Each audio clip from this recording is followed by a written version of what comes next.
അസ്സലാമലൈക്കും, welcome back. അപ്പം നമ്മൾ റെസ്റ്റോറൻറ്റിൽ അതുപോലെ തന്നെ ബേക്കറിയിൽ നിന്നൊക്കെ വാങ്ങി കഴിക്കുന്ന നല്ല ടേസ്റ്റി ആയിട്ടുള്ള ഒരു ഐറ്റംസ് നമുക്ക് കുറഞ്ഞ സമയം കൊണ്ട് വീട്ടിൽ തന്നെ ഉണ്ടാക്കിയിട്ടെടുക്കാൻ വേണ്ടിയിട്ട് പറ്റും. നമ്മുടെ കയ്യിൽ എപ്പോഴുമുള്ള ചേരുവകൾ മാത്രം മതി ഇതുണ്ടാക്കിയിട്ടെടുക്കാൻ വേണ്ടിയിട്ട്. അപ്പോൾ ഇതുണ്ടാക്കുന്നത് എങ്ങനെയെന്ന് കണ്ടുനോക്കാം. കണ്ടുകൊണ്ടിരിക്കുമ്പോൾ നിങ്ങൾക്ക് ഇഷ്ടമാണെങ്കിൽ നിങ്ങളുടെ എല്ലാ സപ്പോർട്ടും ഉണ്ടാവുക. ലൈക്ക് ചെയ്യാനും സബ്സ്ക്രൈബ് ചെയ്യാനും കമൻറ്റ് ചെയ്യാനൊന്നും മറക്കേണ്ട.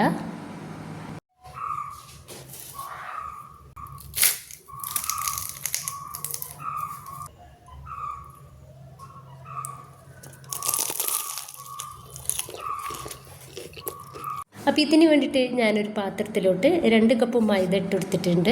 ഇതിലോട്ട് ആവശ്യത്തിലുള്ള ഉപ്പൊന്ന് ചേർക്കാം. വറുത്തെടുത്തിട്ടുള്ള വെളുത്ത എള്ള് 2 ടീസ്പൂൺ ഇട്ടെടുത്തിട്ടുണ്ട്. അപ്പോൾ എള്ള് നമ്മൾ വെളുത്തതോ കറുപ്പൊക്കെ എടുക്കാവുന്നതാണ്, പക്ഷെ വറുത്തിട്ട് വേണം ഇട്ടെടുക്കാൻ വേണ്ടിയിട്ട്. നന്നായിട്ട് ഇതൊന്ന് മിക്സ് ആക്കി എടുക്കാം. ഇപ്പോൾ ഇതിലോട്ട് ഒരു 2 ടേബിൾ സ്പൂണ് ഓയിൽ ഒഴിച്ചെടുക്കുന്നുണ്ട്. എന്നിട്ട് ഒന്നും കൂടി നമുക്കിത് നന്നായിട്ടൊന്ന് മിക്സ് ആക്കി എടുക്കാം. അതിൻ്റെ ശേഷം നമുക്കിതൊന്ന് കുഴച്ചെടുക്കാം. കുറേശ്ശെ വെള്ളം ഒഴിച്ചെടുത്തിട്ട് നമുക്കൊന്ന് കുഴച്ചെടുക്കാവുന്നതാണ്. നമ്മൾ ചപ്പാത്തി മാവൊക്കെ ഉണ്ടാക്കിയിട്ടെടുക്കൂലേ, അതായത് പൊറോട്ടയുടെ മാവൊക്കെ ഉണ്ടാക്കിയിട്ടെടുക്കുന്ന അതേ രീതിയിൽ തന്നെ ഇതും ഒന്ന് റെഡിയാക്കിയിട്ട് എടുക്കേണ്ടത്. ഇനിയിപ്പോൾ നമ്മൾ കൈ വെച്ചിട്ട് തന്നെ ഒന്ന് റെഡിയാക്കി എടുക്കുക. ഇതിൻ്റെ ഇടയിൽ വെള്ളം വേണമെന്ന് നോക്കുക. അപ്പോൾ ആവശ്യമെങ്കിൽ നമുക്ക് ഒഴിച്ചെടുക്കാവുന്നതാണ്. സാധാ വെള്ളമാണ് എടുത്തിട്ടുള്ളത്, ചുടുവെള്ളമൊന്നുമല്ല.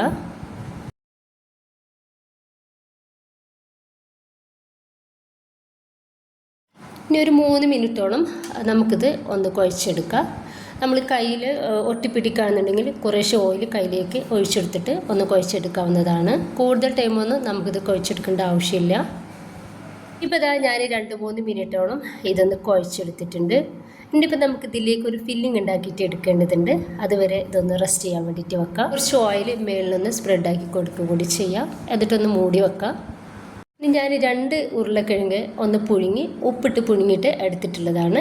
അപ്പോൾ അത് നന്നായിട്ട് ഉടച്ചെടുത്തിട്ടുണ്ട്. ഇനിയിപ്പോൾ ഇതിലോട്ട് ഒരു 2 ടേബിൾ സ്പൂണ് ചില്ലി ഫ്ലെക്സ് ചേർക്കുന്നുണ്ട്.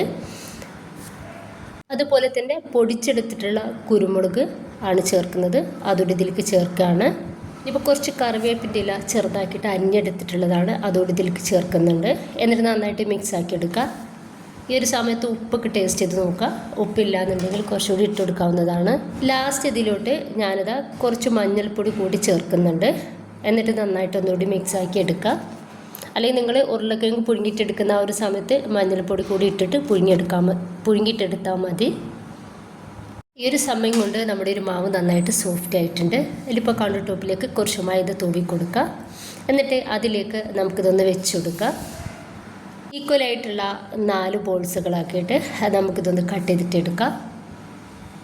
ഇനിയിപ്പോൾ ഒരു 4 ബോൾസ് നമുക്ക് റൗണ്ട് ഷേപ്പിലാക്കിയിട്ട് എടുക്കാവുന്നതാണ്.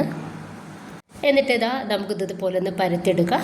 കുറച്ച് മൈദ ഒന്ന് തൂവി കൊടുത്തിട്ട് വേണം പരത്തിയെടുക്കാൻ വേണ്ടിയിട്ട്.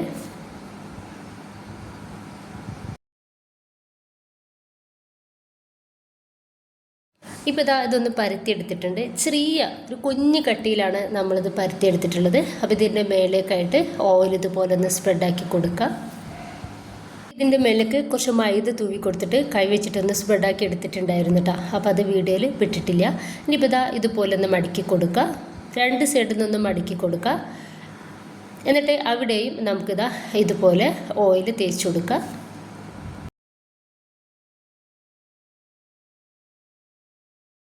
എന്നിട്ട് ഇവിടെയും കുറച്ച് മൈദ ഇട്ടെടുക്കുക.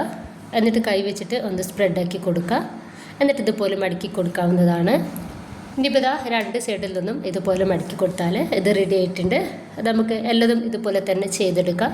അപ്പോൾ ഞാനിത് മുഴുവനായിട്ട് ഒന്ന് റെഡിയാക്കി എടുത്തിട്ടുണ്ട്. കൗണ്ടർ ടോപ്പിലേക്ക് കുറച്ച് മൈദ തൂവി കൊടുത്തിട്ടുണ്ട്. എന്നിട്ട് ജസ്റ്റ് കൈ വെച്ചിട്ടൊന്ന് പ്രസ് ചെയ്തെടുക്കുക. എന്നിട്ട് ഇതുപോലെ ചെറുതായിട്ട് ഒന്ന് പരത്തി കൊടുക്കുക. 4 നമുക്ക് ഇതുപോലെ ചെയ്തെടുക്കണം.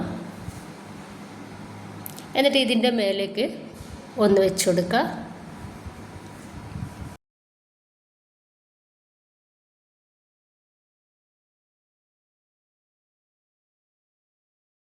അപ്പോൾ 4 ഇതുപോലെ വെച്ച് കൊടുത്തിട്ടുണ്ട്.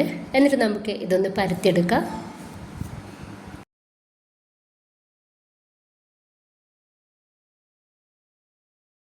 ഇതുപോലെ ഒന്ന് പരത്തിയെടുത്തിട്ടുണ്ട്. ചെറിയ കട്ടിയിലാണ് ഇത് നമ്മൾ പരത്തിയെടുത്തിട്ടുള്ളത്.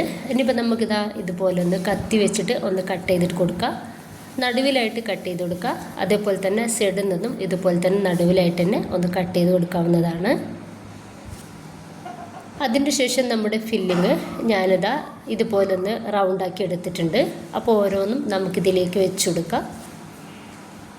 അതിനിപ്പോൾ ഇതാ സൈഡിൽ നിന്നും ഇതുപോലെ ഒന്ന് മടക്കി കൊടുക്കാവുന്നതാണ്.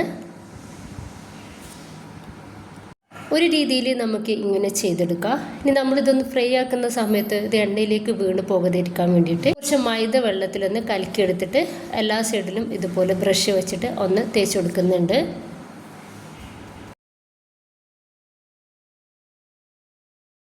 ഇനിയിപ്പോൾ സൈഡിൽ നിന്നും നമുക്ക് നേരത്തെ ചെയ്തെടുത്ത് അതേപോലെ തന്നെ മടക്കി കൊടുക്കുക. എന്നിട്ട് സൈഡൊക്കെ ജസ്റ്റ് ഒന്ന് പ്രസ് ചെയ്ത് കൊടുക്കുക. നമ്മൾ അവനിലേക്കാണ് ഇത് റെഡിയാക്കി എടുക്കുന്നുണ്ടെങ്കിൽ നമുക്കിങ്ങനെ ഒന്നും ഒട്ടിച്ചെടുക്കേണ്ട ആവശ്യമില്ല കേട്ടോ. ഞാനിതാ 4 ഒന്ന് റെഡിയാക്കി എടുത്തിട്ടുണ്ട്. ഇനിയിപ്പോൾ എണ്ണ നന്നായിട്ട് ചൂടാൻ വേണ്ടിയിട്ട് പാനിലേക്ക് ഒഴിച്ചെടുത്തിട്ടുണ്ട്. അപ്പോൾ ഇതാ നന്നായിട്ട് ചൂടായിട്ടുള്ള എണ്ണയിലേക്ക് നമുക്കിതൊന്ന് ഇട്ടെടുത്തിട്ട് ഫ്രൈ ചെയ്തെടുക്കുക. അപ്പോൾ ഞാനിത് അത്യാവശ്യം വലിപ്പമുള്ളത് കൊണ്ടിട്ട് തന്നെ ഓരോന്നിട്ടിട്ടാണ് ഫ്രൈ ചെയ്തെടുക്കുന്നത്. മീഡിയം ടു ലോയിലേക്ക് ഇട്ടിട്ട് വേണം നമ്മളിത് റെഡിയാക്കി എടുക്കാൻ വേണ്ടിയിട്ട്. തിരിച്ച് മറിച്ച് ഇട്ട് കൊടുക്കുക. കാരണം ഒരുപാട് ലെയറുകൾ ഇതിൻ്റെ ഉള്ളിലുള്ളത് കൊണ്ടിട്ട് തന്നെ നമുക്ക് നന്നായിട്ട് ഹൈ ഫ്ലെയിമിൽ ഇട്ടാൽ പെട്ടെന്ന് കരിഞ്ഞു പോകും. ഇപ്പോൾ ഇതാ 2-3-4 പ്രാവശ്യം തിരിച്ച് മറിച്ച് ഇട്ട് കൊടുത്തിട്ട് നമുക്കൊന്ന് റെഡിയാക്കി എടുക്കാവുന്നതാണ്.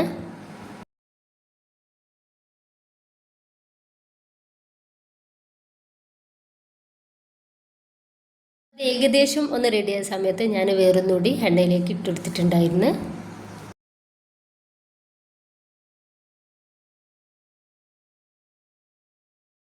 അപ്പോൾ ആദ്യം നമ്മൾ റെഡിയാക്കി വെച്ചിട്ടുള്ള ഈ ഒരു സ്നാക്സ് ഒന്ന് റെഡി ആയിട്ടുണ്ട്. അപ്പോൾ അത് എണ്ണയിൽ നിന്നും കോരി മാറ്റാം.